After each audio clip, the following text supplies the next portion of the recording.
You are now listening to Oversaturated, the podcast, hosted by Johnnie and Ralph. Now let's get it.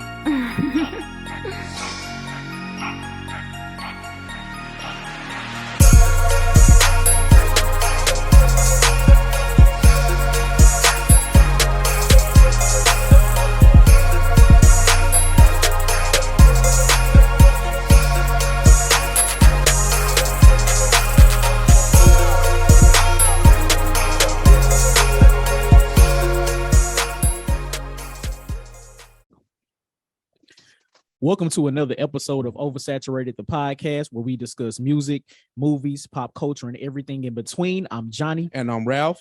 Welcome to episode number 174. 174, your boy Rico Targaryen is back this week. Hey, turn up. New listeners, please follow us on all social media. Facebook, just search Oversaturated, the podcast. Twitter is Oversat Podcast. Instagram is Oversat the Podcast, and our email is oversatpodcast@gmail.com. And please be sure to check out our website, oversatthepod.com. Anything you need to know about OS is there. Yes, sir. And if you want to follow us individually, I am the Mind of Ralph on Instagram and Twitter. On Twitter, I'm JON 2_ the letter B. On Instagram, I'm JBS_ESL_AAMU. Holla at us. Yes, yes, we are here. We are here. Johnny. Yes, we got a special guest, man. We do. Let me try to get all the titles out the way. I'm trying to be as correct as I can for this brother, man. We got mogul, we got entrepreneur, we got philanthropist, we got, did I say author? Not yet. Okay, author. We have developer, just an all-around good put together brother, man. Not to mention he's a good brother of Maker Sci-Fi Fraternity Incorporated. But we have Howard Hughes III in the building. Say what's up, people. Hey, what's going on, guys? I appreciate you guys for having me. Much appreciated for sure. No problem, man. We wanted to say thank you for coming on the platform, man. We got plenty of questions, plenty of things to get into. But how you doing, man? I'm doing well, man. I'm doing well. I'm glad to be here. I'm in a very grateful place right now, man. So I just thankful to be here, brother. Oh yeah, man. Love your energy, man. We out, man. Definitely. You are definitely a pleasure to speak with, whenever I see you out and about, bro. So now this gonna be a good one, man. Word. So again, we want to thank you for joining us. Before we get into the interview, we always like to ask our guests, how are you mentally? How's your mental health? How's everything going with you? And I'm really at peace. But even prior to me achieving these goals and getting to where I'm at, I've always been I've always been at peace. I've always been happy. So I'm at a good place mentally. I love to see the people around me, what they best and thriving, so it's good to see you guys, doing what you love to do and having fun doing it. And just, serving, brother. Serving. Appreciate that. That's awesome, man. I love it. That's a great response. I'm always happy to hear when people are at peace. Yeah. Because it's good. It means that they understand what they have going on and they find ways that they can decompress and make sure that they're okay with themselves. So I love that. That's awesome. Oh yeah, definitely. Man, we can get straight to it, man. We ain't got to do that. We ain't got to do off the dome this week, right? Okay, we can skip it. Okay, we can skip all right, bet. But you were kind of breaking up a little bit. So you went to that's okay. You went to Lincoln. Well, Lincoln University? Lincoln University in Jefferson City. Yeah. Now, did you play football there? I did. I played football for a couple years. I played football at Lincoln. And then I started joining these organizations where I was able to, really expand what I knew how to do. Right. I was the president of the Manners. I was student government. I was in Actus site. So I'm sorry. How about that? Let me see. So in Actus organizations, and then that's what taught me how to, work with these private equity groups, learn about real estate, learn about investments, learn about how to enter the corporate world. Okay. But yes, Lincoln University was what gave me the opportunity to see more. Yeah. Now we're both HBCU alums, so we get how coming from the inner city and then going to a place that kind of breeds Black excellence, right? Gives us like a great solid foundation to kind of move forward. Like, what do you think Lincoln taught you? You know what I'm saying? Besides, like, you know, the academics and, you know, the how to maneuver in corporate America. Like, what do you think it gave you? Well, you know what, man? Lincoln College gave me a vision to see more. I mean, I had an idea, but it kind of solidified and kind of let me know that it was real. Yeah. You know, that, you know, I all I had to do was go to these internship offices and they were giving me internships every summer. All I had to do was go into and join these organizations, and I can travel and speak in front of a bunch of people and learn how to network. College was an expensive networking event. That's how I look at it. A lot of the people that I worked with in college are now either working with me in some capacity. Okay. And we're doing, you know, a lot of things, and they've helped me get to also, you know, where I am. But I met a lot of these people through college, the relationships I built, you know, the things that I've done in college is the references that they're referring to when it comes to me getting certain opportunities out in St. Louis. Gotcha. So I would say it opened my vision. It gave me more vision to dream bigger. Okay. So let me ask you. So in school, you're part of all of these organizations that's exposing you to new things, opening your mind to, I guess, maybe want to move into the entrepreneurial space. But the transition from graduating from college to moving into the real world, how do you keep that same motivation after school? Because now you're in an entirely different environment, whether you get a job right after school or not, or like how do you keep that motivation to want to continue to push forward? You know what, man? When I graduated college, nobody could have told me I wouldn't have been the president of the United States. Like, nobody. I mean, seriously. But I thank God, man. Like I said, when I got to college, growing up, I was so hungry to just be more than whatever I had. You know, growing up poor is really what the motivation was. But when I got to college and I joined these organizations, I'm talking to these private investors and learning about hedge funds and things of that nature at 19 years old. Yeah. That was all the motivation that I needed. Just having these conversations with people is what's getting me in the doors, not necessarily my resume. It's my ambition and relationships. Yeah. Is what got me through the door. So I would say, and then thank God I started Howard Hughes Consulting in college. So that's what helped me as well, is, you know, just continuing sticking with the dream. That stick-to-itness. I didn't do anything different than most people. I just stuck to it longer than most. Gotcha. Sticking to the vision long enough to be fruitful, right? Yeah, right. And that's really what happened. Oh no, go ahead. I'm sorry, I didn't mean to cut you off. No, that's what happened. Yeah. Okay. But no, just like you said, you started Howard Hughes Consulting, and one thing I definitely appreciate about you, you're not gatekeeping any information, right? Like you find yourself in spaces where you're trying to teach, and especially our youth. It's not even about, you know, your peers and, you know, people that are our age or even older that may lack financial literacy, right? But you always find yourself kind of giving back to the kids. Like, what is your motivation, I guess, behind that? Like, just making sure that the kids are in the know-how about the things that you've experienced and the things that you are into. Honestly, man, I'm just I see me in every Black kid, boy and girl. I see me in them. Just wishing that someone gave me an opportunity. Just wishing someone that took me in and said, hey, this is a route you take. If I would have saw at 10 years old, 15 years old, a Black man in a Maybach, I would have got one sooner.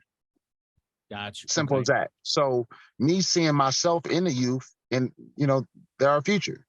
Right? The youth is our future. So if we start there, and it'll take care of me down the line. But I see myself in the youth. I really do.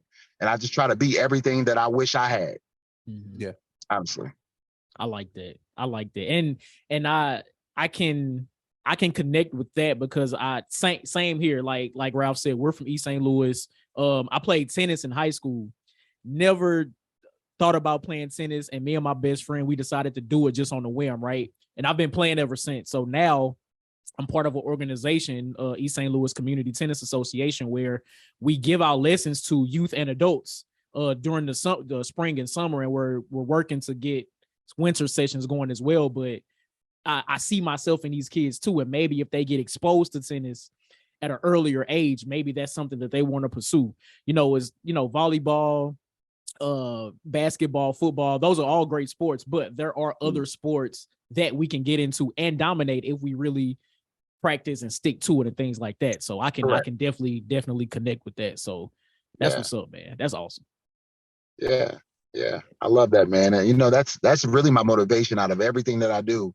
Honestly, just seeing that kid who came from the north side of St. Louis or East St. Louis, and now he wants to be an entrepreneur. He's writing his book. I got a student right now. He's writing his first book. He's 19 years old.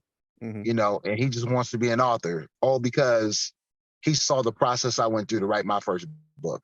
And that's right there is what drives me, man, the most out of anything that I do. So, yeah, that's great. So, speaking of your first book, turning your ordinary business into a successful empire, what was your motivation behind writing that, and then also let the people know where they can get a copy? Yeah, man. So my motivation to writing that book, man, was really I was doing consulting for small businesses. And I'm talking to these companies on how to build their business, how to take their business to the next level. Whatever you were doing, I was scaling it up. But I've learned that the things that I was teaching them were small things, that tweaks that they could have made within their company to really do it on their own. So I put it all in the book. And then, next thing you know, schools start studying from it, like Lincoln University and Mayville University. And, they're studying for it in the marketing department, which obviously boosts the sales. But that was the motivation behind it. You can purchase the book on Amazon right now, Barnes and Nobles, or my website, howardhughesconsults.com. And that's awesome, man. How does a university get in contact with you and say, we want to use your book in the curriculum? Like, how does that work?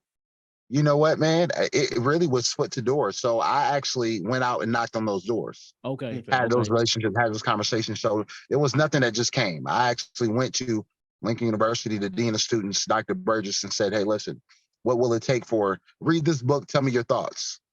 One, and I also learned that, when I was in college, a lot of I'm running businesses in college. And my professors have never ran a business in business school. So I'm saying, hey, listen, these guys can talk about it. Yes, they're reading from the books. Yes, they're preaching and teaching from the book. But I'm an experienced, successful entrepreneur. Let me bring my book back.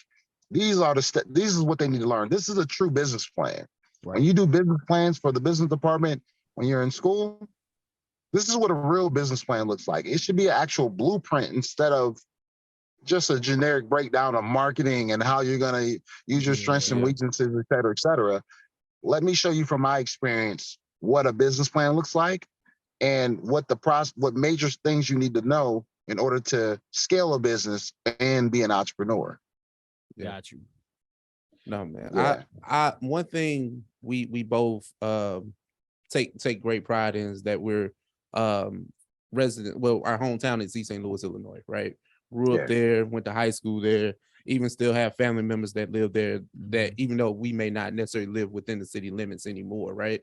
So you are you're spearheading, I would say, a redevelopment project in East St. Louis, Illinois. Could you speak to that? What can you kind of about that? So most of what I can speak to is that I'm bringing housing to East St. Louis. Okay. I'm bringing housing. I'm gonna bring a lot of jobs. I'm looking to bring hotels.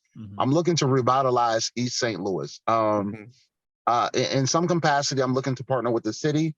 And then another capacity, I'm purchasing land. I'm building houses. I'm looking to bring 200 rooftops. Looking to bring the middle class back to East St. Louis. Okay.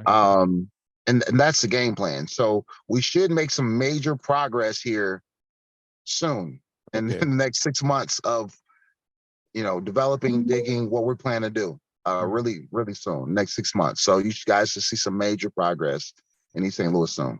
Yeah. Like we know it's already been announced, like the news article came out with a lot of great information. What's your relationship like with city leaders and councilmen and things like that? I believe I have a pretty strong relationship with the city. I think the city's backing me 100%. Okay. So they want to see change. They want to see great things happening. And that's what we're doing. We're just working together on the comprehensive plan on how to make it make sense for the citizens. So it's more than just what I want to bring to the city. It's how do we get the city involved to where they can pitch in on what they would like to see East St. Louis turn into. Okay. And that's what we're working on. And how do you go about getting the citizens involved? Is it like town halls, or like how does that work? Yeah, so there's town hall meetings. We have surveys. We are actually, the population there is not what it used to be, obviously. So, the people who show up to town hall meetings, the elected officials that are there, we're just having that conversation. And that's what it is a lot of times. We don't have the conversation enough to figure out what the issue is. So the fact that we're talking about it is pushing the agenda forward. Yeah. Got you. And listen, however, like Ralph said, we don't currently reside within the city limits, but we do have family and friends who do still live over there. So if there's anything we could do to help you like get the word out about town halls or anything else, if there's a survey or something, let us know and we can definitely get that out to the people so they can participate as well. Yeah. That's good information. I'll be sure to do that. And it's 2023. I expect great things to happen in East St. Louis, especially housing wise. I look to bring rooftops because the reason you guys don't live there probably because there's probably not enough rooftops that fit your lifestyle, right? So if you had housing that actually accommodated your lifestyle, that looked the way you would like a house you want to live in, you'd live there. Entertainment, you would live there.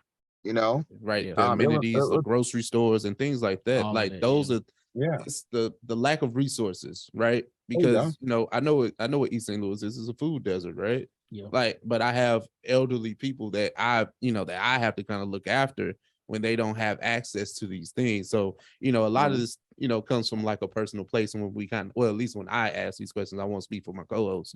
But I'm glad to know that you said that you want the citizens involved in some way, somehow, because they always get lost in the shuffle because of the bigger picture. Yep. Yeah, unfortunately, man. Yeah, so that's what we're looking to do differently is get the citizens involved and, see how we can really make an impact. Because it's more than just, making money and developing the city just to make it look beautiful.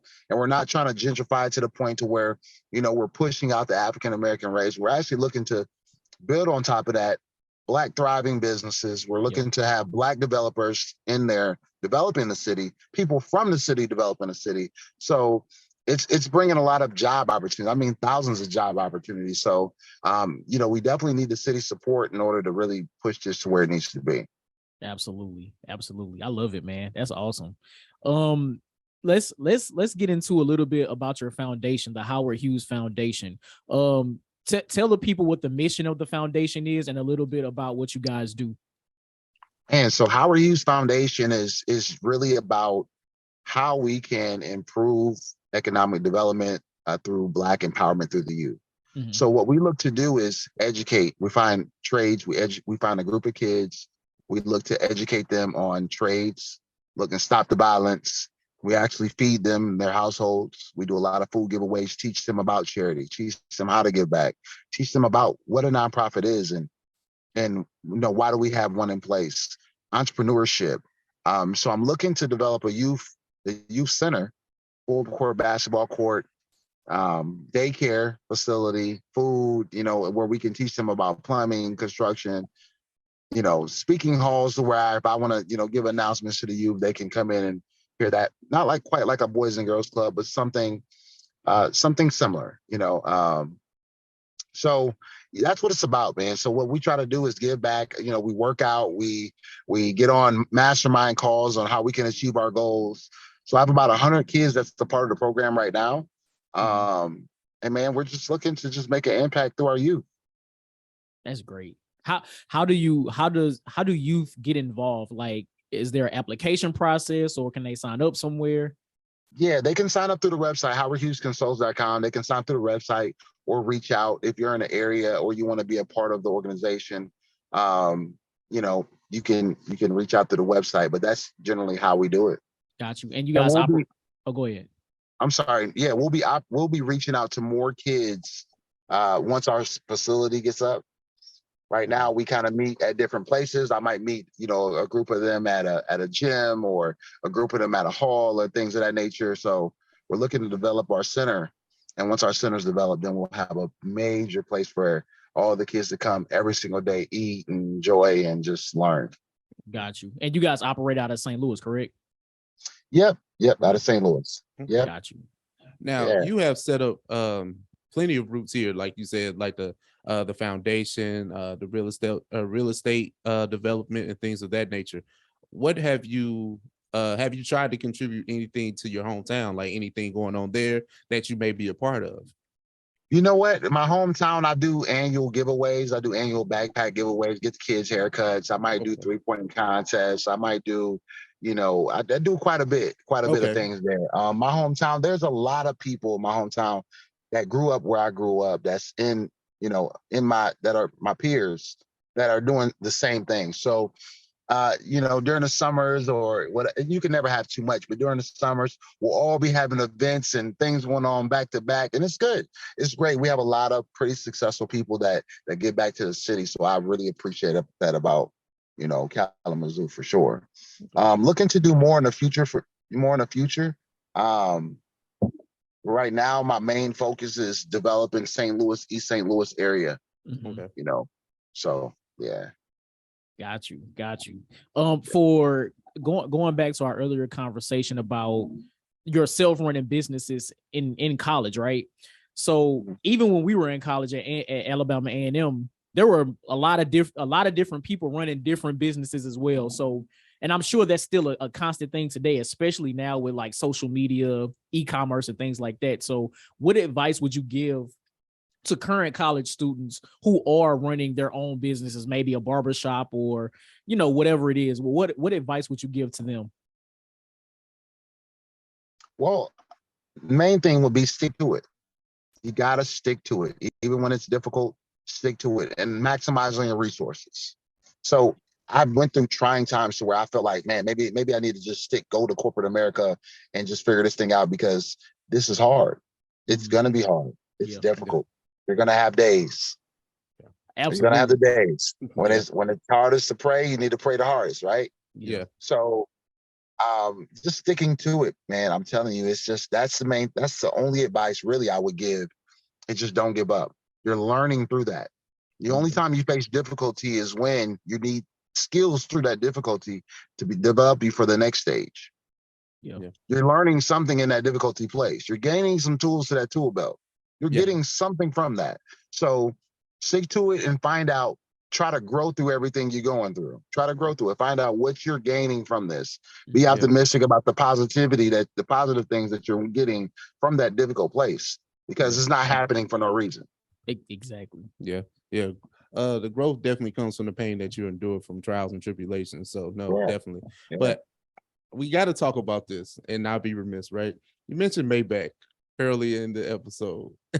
And if you follow Howard Hughes on Instagram, you're in for a treat, right? Like, not only do you get the financial side, the mogul, the philanthropy, you get a little stun there. So how many times, like, you like a Marcus Graham, bro, and we just got to keep the stack with you. You like Marcus Graham in real life. Like, how do you, like, when do you get a chance to like really relish in your accomplishments? Like, when do you like sit down and be like, wow, I was this poor kid from Kalamazoo, and look at me. Look at the places I get to travel. Look at, the threads I get to put on. Like, those types of things. Like, when do you really get a chance to like and just be like, I make time for that, man. I make time for that. I try to do it as often as I can, because, the work that, I do it can get extremely stressful. Yes. It's a lot, when you're putting out a ridiculous amount of money in payroll every single month, more than, people's houses a month. It's stressful. So sometimes you want to let your hair down and you want to get out and just kind of enjoy. Yeah. And thank God I don't need to do it a lot. I actually, like I said, I've adjusted to the growth and the hardship. Yeah. To where it's normal now. which means that I got stronger through that difficulty, right? But Yeah. I try to do it as often as I can, man. I try to enjoy the nice things. And a lot of people that are my peers are like, hey, man, you don't have to do this. You don't have to do all that, calm down. But, I try to empower. But that's another way that I, bring my youth in. Yeah. Listen. They love that. You know what I mean? And just to see the looks on their faces when I hire them to be my driver for the night, or, have them working security because they top boxers in the country and the world and they, security for the night or whatever, or, things of that nature, man. Just putting them in position. One, also they making money. Two, they're actually, right here with me. And I know that they're safe. Yeah. No, that makes sense. Listen, let me tell you, because I was scrolling through his Instagram, right? Yeah. So the last month or so, actually this entire year, Ralph and I, we've been talking about like how we can basically leverage credit when we do things, right? So I'm scrolling through your Instagram and I'm like, wait, I know I don't see what I see, but my man's put, and it's public knowledge, so I guess I'm okay saying this, but put a Rolls Royce on the Amex. Hey, you. On the Amex. I was like, wait, no, this is where I need to be. This is where I need to be. So that's motivation for me. So listen, thank you for posting it, because you just put the battery in my back to do even better. Like, that's crazy. Man, you know what, man? Exposure is what does it. Absolutely. That's it. That's what empowers us, is exposure. We don't know what can be done until we see it's been done. Absolutely. We do it. Absolutely. Yeah. and that's the thing, right? Because me and Johnny were just talking about like you said, leveraging credit. Like I wouldn't say Johnny, but I'm gonna speak for me. Sometimes you kind of get intimidated by those things you really just don't understand, right? And like using those credit cards to your advantage is something that you have always preached. If you pay attention past some of the other things, like you've always preached that. Like, how do you just tell people like, hey, these are the things that you should do when you're trying to build credit, leverage credit, get these points, whatever the case may be? So I mean, you gotta use all maximizing your resources, right? So I wanted to learn the banking system and how to leverage credit and how to leverage debt, to get to what I wanted. And a lot of people look at debt and credit as a negative thing. Well, you got to use debt to get to your success, right? Yes. And what takes a lot of people who have money, what takes a lot of their money is taxes, right? So that's like 30-40% of your income. You make $1 million, that's $400,000, $450,000. So if you have a lot of good debt, which is debt in real estate that's bringing you monthly income, you don't pay taxes on no debt. You know what I'm saying? So that's why you hear people like Trump or Jeff Bezos who didn't pay taxes. Well, they just built a subdivision that cost them $105 million, and they don't have to pay taxes on that. You know what I'm saying? Because they got the debt on it. So just just using that to your maximizing that on resources. As far as business credit, businesses, you get over 500 deductions as a business. As an individual, you get maybe 5 or 6. So it's good to have deductions is, it's good to have a business. The reason you get those deductions is because you're doing a favor. That's an incentive from the government. That's the government saying, hey, thank you for starting a business. You're getting jobs for people. You are providing a service to your community. You're contributing. You're doing something on our behalf that we can't do. So let me give you some tax incentives for that. Let me give you money for that. And most people don't look at it that way. So if you are just living your life and you don't own a business and you don't have, the government's going to tax you the highest. You're in the highest tax bracket you could be in as the individual. And people wonder, why do wealthy people not have to pay taxes? Why are taxes not as much as ours? Well, they're providing jobs or starting nonprofits. They're doing work on the government's behalf. Yeah, that makes sense. It makes a lot of sense. So for the individual that's listening right now, and they hear you say that, you should start a business so you can leverage those tax breaks. I guess what would be their first step to, I guess, moving towards that? Because maybe they feel like they don't have a skill, or maybe they have a skill and maybe haven't really tapped into the power. What advice would you give to them to, I guess, move toward that? You know what, man? I think every family should be a business. So if you are, say Ralph, Ralph Family Enterprise, you and your household should be a business. Get an LLC for that. Go to, Secretary of State, get your EIN number from the government, government.com or .gov or whatnot, IRS.gov. You set all that stuff up. And then now your household need to be ran like a business. And when you guys go on trips and things of that nature, when you guys are buying things for school clothes for the kids, run your household like a business. All the income that you make, and then give yourself a salary. But every expense that the household, costs you, need to be under the business. Okay. Wow. That's look, I'm in accounting. I'm not the tax guy, but I'm in accounting, and running your house like a business was never a thought in my mind to do. But with you saying it makes perfect sense. It makes. But you know what, man? Most accountants don't even have that mindset. So, like, even when I first met one of my strongest accountants, I had to tell him, like, hey, man, I'm paying too much in taxes. He's like, no, Howard, you made this much. This is what's going on. And he's doing the standard way that he learned. And I'm like, hey, listen, all right, I need you to, this is the business, run it like this. Give me the salary. How to do this stuff the right way. Every household should have a business and a nonprofit. You need to, and you can donate your income to the nonprofit. Teaching your family how to contribute to the community, how to, do whatnot, but also that'll save you tax-wise. You're contributing, teaching education to the youth in your community. Whatever the case may be, that's your nonprofit. Every family, every household, every business owner needs to have a business and a nonprofit. It's going to save you tremendously. Let me ask you this, right? You are a man of many hats. Like, I know you've even dove into the podcast space, but have you ever thought about possibly being a YouTuber? And the reason I ask you this, right? I look at a lot of financial tips sometimes, but they're not from people that look like me and you, right? They're often, white or Asian or other, right? There's never a brother, and then if it is, he don't look, he ain't Howard Hughes. Like, it doesn't give the feel of like he would really give me the real and give me a better understanding of what to do.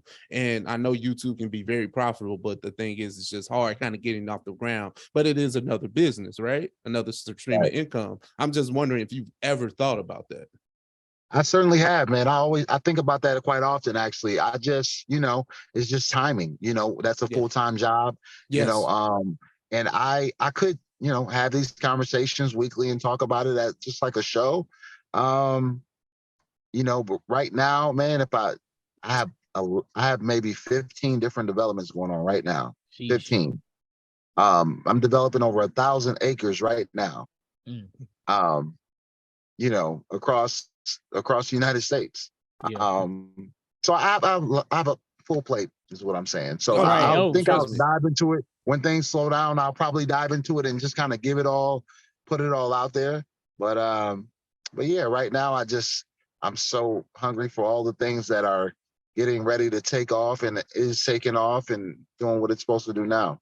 Yeah, that's awesome, man. So with like all of your active developments that's going on, you have a restaurant, you have just a plethora of businesses, right?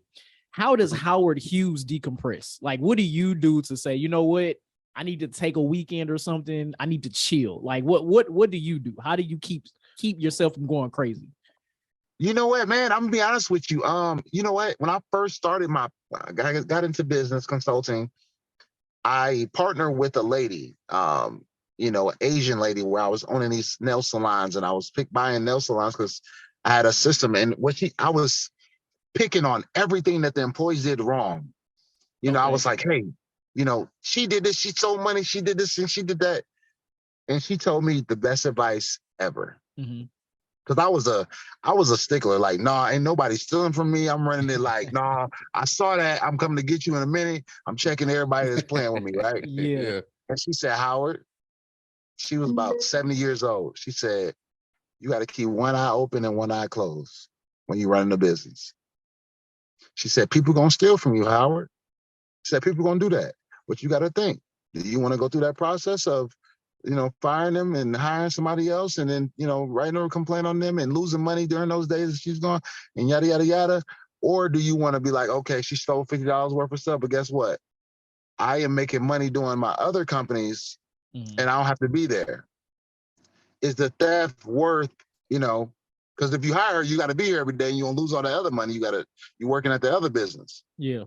So it taught me how to, when I notice things, when I, decide if I want to deal with that headache or not. So it really taught me how to really, ignore things that I see within a business in order to keep my peace within myself. Got you. But how do I relax and chill? Honestly, I will relax and chill. I'll watch TV. I'll put on a TV series. I'll work out. I'm a reader. So right now I'm reading The Wealth Choice. Right now it's a really good book. You guys should check it out. Black author as well. But yeah. That's dope. Hey man, I have to ask you this, right? Because it's kind of twofold when it comes to you, right? HBCU grad and a football player. We have to kind of at least get your take on what happened with Jackson State and Bethune-Cookman with Deion Sanders and Ed Reed. Like, what's your read on those situations? You know what? Honestly, man, Deion Sanders is one of a kind. Yes. He's one of a kind. Absolutely. He can't be imitated. He can't be duplicated in no capacity. Deion Sanders is the Michael Jordan of football. That's just that, right? Yeah. Except he's honestly, except Deion Sanders has the personality on top of the work as well. Yeah. So everybody loves him. He's a people person. He's commercial. And he fits in, and he just, he's accepted for him. Yeah. And he did. I think that what he did at Jackson State was monumental, right? It was much needed. He changed kids' lives. He changed his family's lives, and he showed people how amazing he is.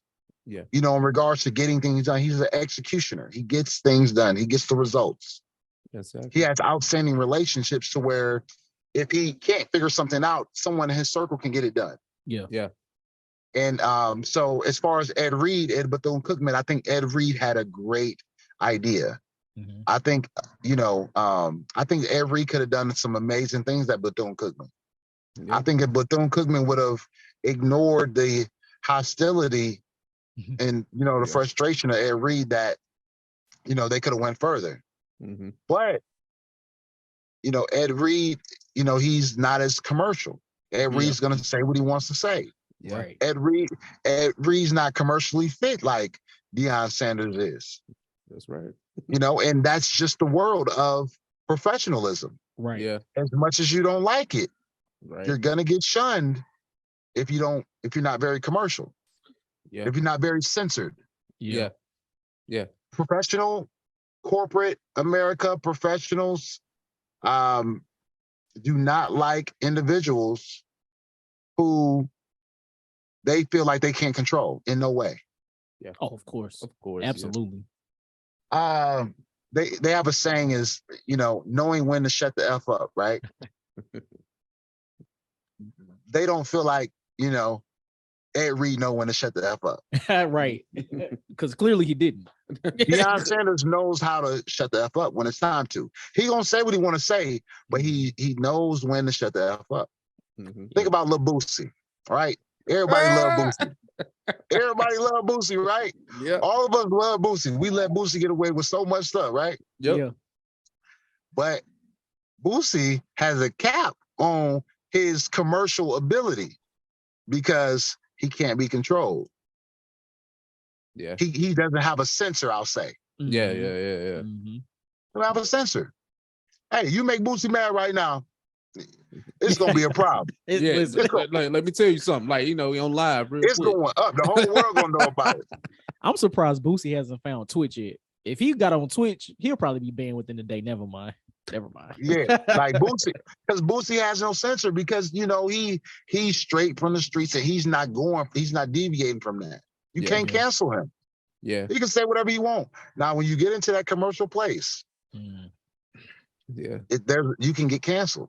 No, that's facts. That's very true because see, Kanye went from Boosie to this commercial individual and tried to go back to Boosie.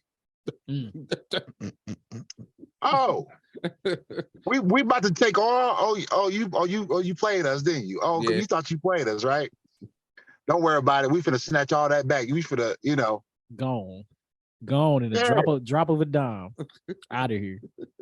All right, you can't play with them folks. Oh, go ahead. Oh no, you're right. You can't play with those folks. And now, so we here now. So since you mentioned music artists, I gotta ask you, what's on your playlist? What does Howard Hughes listen to when he's brokering these $1 million deals and all these developments?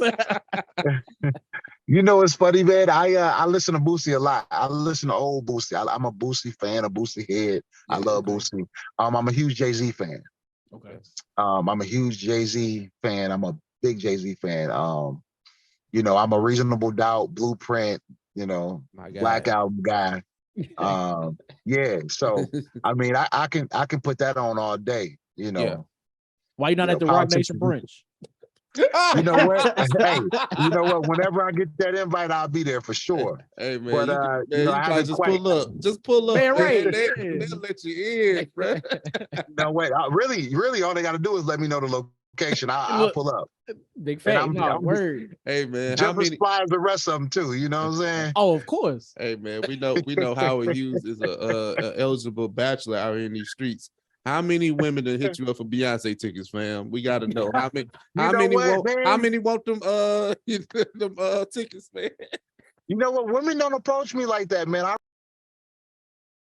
Oh wait a minute. No. Your audio went out. Okay, there we go. You there? Yeah, there we go. Yeah. There we go. Okay, I'm sorry, I had a phone call.